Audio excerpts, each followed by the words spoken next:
ছাদের গাছ লাগালাম, গাছগুলা মোটামুটি বড় হয়ে গেছে। দেখলাম সবচেয়ে ভালো লাগছে আমার খেজুর গাছটা, মার্শাল্লাহ এক পাতা দুই পাতা করে স্পন্দ অনেকগুলো পাতা গজায় গেছে, এখন কাটা পাতা বাড়াইতেছে। এবছরে ইনশাল্লাহ রোপণ করে দেবো বাড়িতে নিয়ে।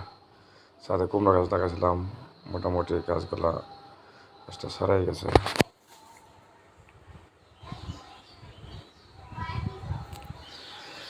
রোদের কারণে প্রতিদিন পানি দিতে হয়, পানি না দিলে গাছের অবস্থা খুব খারাপ, মরা মরা অবস্থা হয়ে যায়। আর বিশেষ করে রোদের কারণে গাছটার আজকে বেশি দীর্ঘদিন বাড়তি গতি নাই।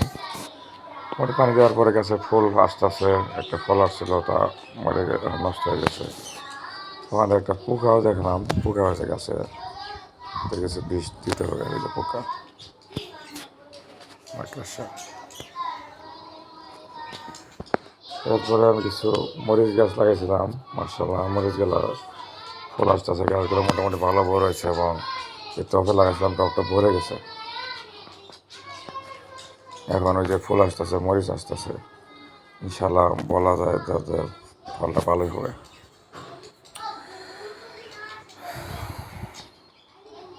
আমার সাথে একটা পেঁপে গাছ হয়েছে সাইডে সাইডে, একটা পেঁপে গাছটা কী করা যায় দেখি।